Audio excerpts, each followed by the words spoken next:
ሰላም ቅዱሳን እንዴት አላችሁ? ያው ድምፄ ጥሩም ባይሆን እንግዲህ አንዳንድ ጊዜ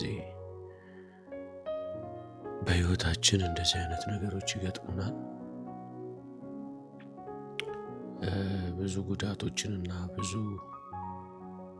ፈተናዎችን አሳልፈናል።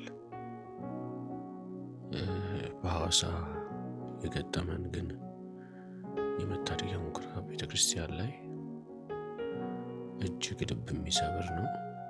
በጣም የሚያሳዝን ነው። እንግዲህ አንድ ወር ሙሉ በጣም ልባችን ተሰብሯል። በጣም አዝነናል። እግዚአብሔር ሳያውቀው ግን በሕይወታችን የሆነ ነገር እንደሌለ እናምናለን። ያው መልሳችን እግዚአብሔር አዋቂ ነው ብለን ነው የምናጠናቀቀው። ምናልባት ጌታ ያየው ነገር ይኖራል። እግዚአብሔር የተመለከተው ነገር ይኖራል። እኛ ባናይ ጌታ ያያል። ስለዚህ በዚህ መታደጊያ ምኩራብ ፍርስራሽ ውስጥ ቆመን ሐዋሳ ላይ በዚህ መልክ እንግዲህ እያሳለፍን እንገኛለን። ብዙ ዋጋ የተከፈለባት ቤተክርስቲያን ናት። ብዙ ትውልድ ከሆሳዕና ድረስ እየተመላለሰ የተጓዘባት እና ብዙ ፈተናዎችን ያየች ቤተክርስቲያን ናት። ነገር ግን በዚች በ10 ወር ውስጥ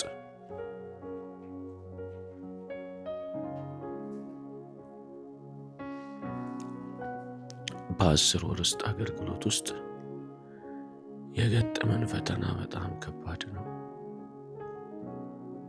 10 ወራችን ነው አገልግሎቱን በሐዋሳ ከተማ ከጀመርን። በ10 ወር ውስጥ ግን የገጠመን ፈተና በጣም ከባድ ነው። እንግዲህ ብዙ ቅዱሳኖች ያለቀሱበት፣ ብዙዎቻችን ልባችን የተሰበረበት፣ ብዙዎቻችን ያዘንበት ነው። አንዳንድ ጊዜ ያልተነካ ግልግል አያውቅም እንደሚሉት በሕይወታችን ላይ በአገልግሎታችን ላይ ያለፈውን ነገር የምናውቀው እኛና እኛ ብቻ ነን። ተመልካች ምንም ቁስሉ ላይገባ ሁሉ ይችላል። በነገራችን ላይ የእግዚአብሔርን ክብር ፍለጋ የሚል ርዕስ ይዘን ነው ወደ ሐዋሳ የገባ ነው። በሐዋሳ ላይ የእግዚአብሔር ክብር እንደ ጥንቱ እንደ ቀደመው ሰው ፈርቶ እንደሚኖርበት እግዚአብሔርን በመንፈሱ እንደሚመላለስበት ይመላለስ ብለን የገባ ነው። እንዳልኳችሁ እጅግ በጣም ብዙ ዋጋ ከፍለናል።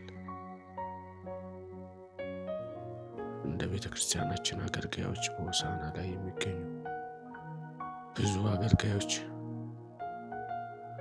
ዋጋ ከፍለንበታል።